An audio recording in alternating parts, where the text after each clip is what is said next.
Pasar Tanah Abang yang rencananya akan dibuka hari ini kembali ditutup hingga waktu yang belum ditentukan.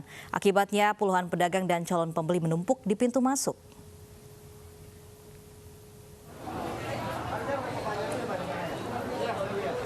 Penundaan pembukaan kembali Pasar Tanah Abang telah melalui kesepakatan antara toko pedagang dan juga manajemen Pasar Jaya. Para pedagang telah sepakat menutup sementara kios berdagangnya karena Jakarta dalam tanggap darurat COVID-19.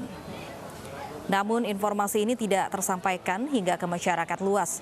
Sebagian calon pembeli yang telah datang ke pasar terbesar di Asia Tenggara ini merasa kecewa.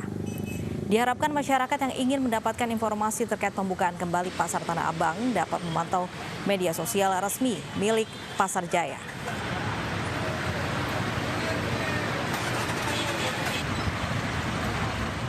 Masih dari ibu kota pemirsa, di tengah penerapan kebijakan pembatasan sosial skala besar bagi masyarakat, DPRD DKI Jakarta hari ini tetap bersikukuh menggelar rapat paripurna pemilihan wakil gubernur DKI. Di saat Jakarta tengah dalam masa tanggap darurat bencana virus corona, DPRD DKI Jakarta hari ini tetap ngotot menggelar rapat paripurna pemilihan wakil gubernur DKI. Pemilihan pengganti Sandiaga Uno memang telah beberapa kali molor. Penjagaan ketat dilakukan aparat polisi mulai gerbang masuk DPRD DKI. Awak media bahkan tak diizinkan masuk untuk meliput.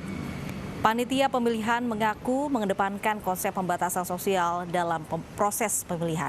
Ada 2 cawagup yang akan bersaing merebut kursi pendamping Anies. Ada politisi Partai Gerindra Ahmad Riza Patria dan politisi Partai Keadilan Sejahtera Nurmansyah Lubis.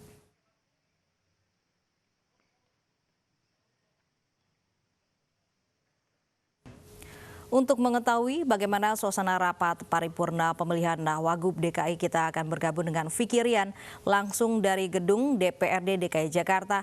Vicky, bagaimana teknis jalannya rapat di tengah pandemi corona? Ya, betul sekali Lovi, memang ini teka-teki siapa wakil gubernur yang nantinya akan menggantikan Sandiaga Uno nampaknya memang akan terjawab. Namun memang gelaran pemilihan wakil gubernur yang dilakukan di tengah pandemi COVID-19 di DKI Jakarta memang ada prosedur yang cukup ketat yang dilakukan oleh panitia pemilihan. Dan berdasarkan pantauan kami, memang ini tidak semua orang diperkenankan masuk ke area gedung DPRD maupun ke dalam ruang rapat paripurna. Dan berdasarkan informasi yang kami dapat, hanya 120 orang saja yang mendapat undangan untuk menghadiri rapat paripurna untuk memilih wakil gubernur DKI Jakarta ini.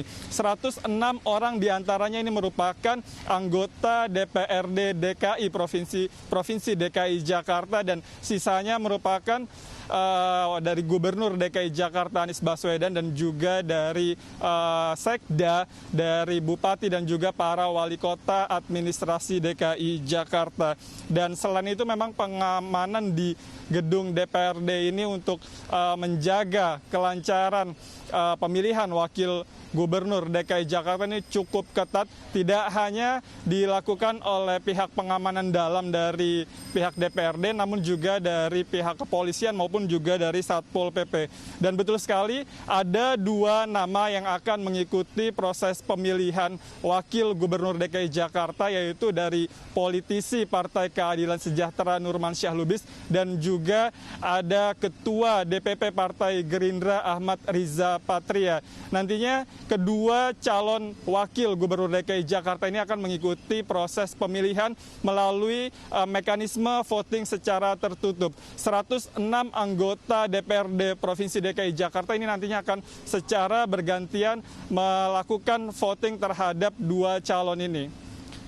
Lovi. Baik, terima kasih Vicky Rian melaporkan langsung dari kantor DPRD DKI Jakarta. Mahkamah Agung RI hari ini juga menggelar rapat pemilihan ketua. Pemilihan digelar melalui siaran langsung via internet.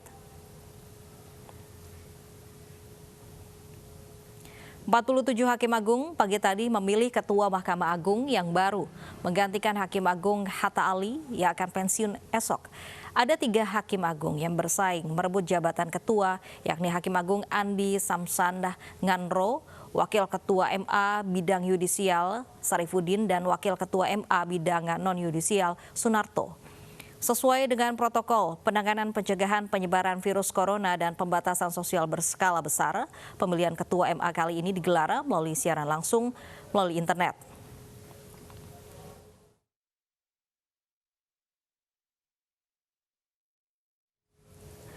Sempat menuai polemik, Presiden akhirnya angkat bicara soal nasib narapidana kasus korupsi.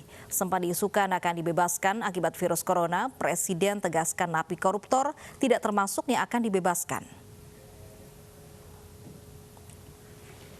Usulan Menkumham Yasona Lauli agar narapidana korupsi usia di atas 60 tahun dibebaskan sebagai antisipasi persebaran virus corona di lapas menuai polemik. Usulan ini muncul setelah terbitnya Permen Kumham nomor 10 tahun 2020 dan keputusan Menkumham nomor 19 PK 0104 tahun 2020. Program asimilasi dan integrasi untuk mencegah penyebaran corona. Tanggapi polemik, Presiden tegaskan napi korupsi tidak termasuk dalam mereka yang dibebaskan. Menyampaikan bahwa mengenai napi koruptor tidak pernah kita bicarakan dalam rapat-rapat kita. Jadi mengenai PP 99 2012 tidak ada, perlu saya sampaikan, tidak ada revisi untuk ini. Jadi pembebasan untuk napi hanya untuk napi pidana umum.